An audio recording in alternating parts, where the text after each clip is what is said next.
Hello and good morning everyone. My name is Mariamy S. Laranjo, the reporter for today. So, my topic is all about the Zanzera system. Ang topic ko ay karugtong ni Miss Elaine Balase. So, technological and financial self-reliance. The Zanzera system. Ang Zanzera ay hindi lang basta grupo ng magsasaka. Isa itong system kung saan ang komunidad mismo ang nagpapatakbo, nagpopondo at nagtatayo ng kanilang sariling irrigation. Sa madaling salita, hindi sila umaasa sa gobyerno o sa labas o yung tinatawag na minimal outside help. Ginamit nila ang local labor at materials para masiguradong may tubig ang kanilang bukid. Self-sufficient engineering. Sa engineering, believe tayo rito dahil may DIY sila. Do it yourself ang approach nila. So, sila mismo ang gumagawa ng mga earth-moving tasks o paghuhukay at pag-aayos ng kanal. Kung may masira man, hindi nila kailangan mag-request sa DPWH o NIA at maghintay ng matagal.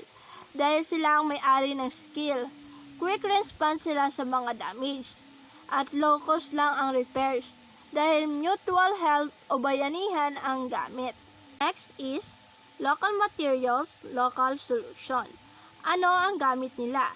Hindi semento, kundi kung ano ang nasa paligid lang.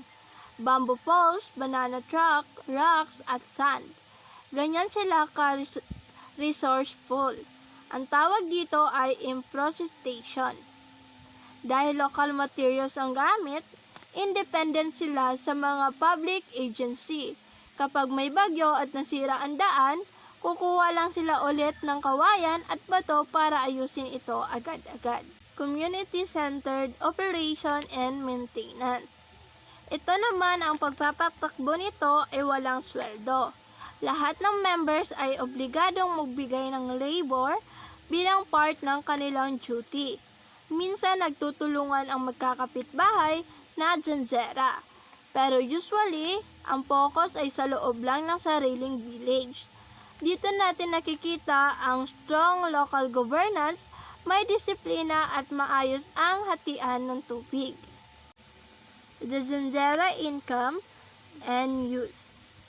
Dito sa diagram, makikita natin kung saan galing ang pera at saan ito napupunta.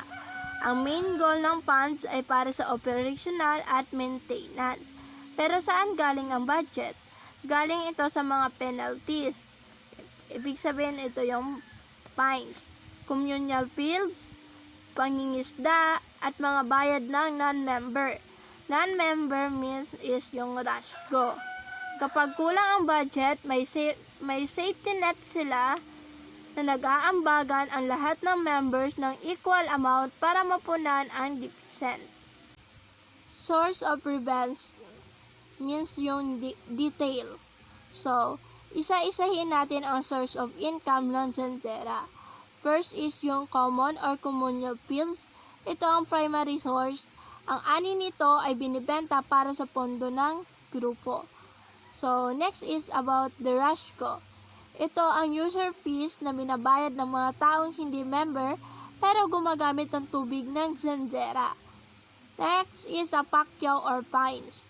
Ito naman ay ang mga multa sa mga hindi sumisipot sa trabaho ay napupunta rin sa fund. Okay, next is about financial reliance and variation. Hindi lahat ng Zanzera ay mayaman. Ang financial capacity ay depende sa laki ng kanilang communal land at kung gaano ka-efficient ang koleksyon ng fees o yung pera. Ang mahalaga rito ay ang kanilang collective safety net. Kapag short ang budget, hindi sila tumitigil, nag-aambagan ang members, equal cash contribution para hindi mamatay ang kanilang system. Now, mag-focus na tayo sa research, context, and historical notes. So, dito naman, para naman sa ating academic context. Ang Zanzera ay galing sa Spanish word na zanza o ditch or di kaya kanal.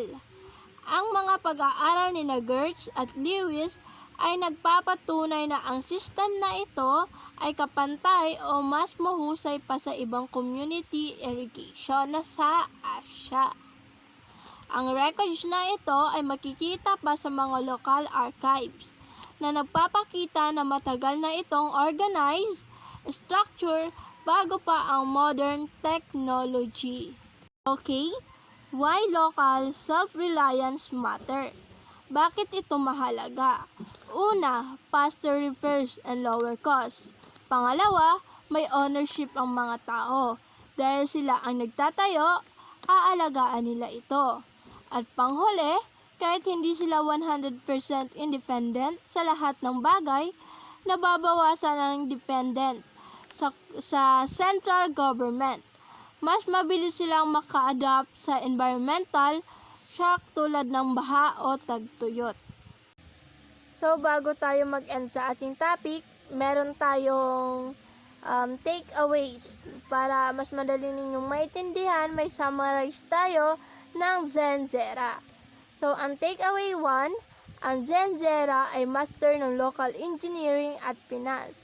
Ang takeaway 2 naman, ang kanilang lakas ay nasa bayanihan at disiplina.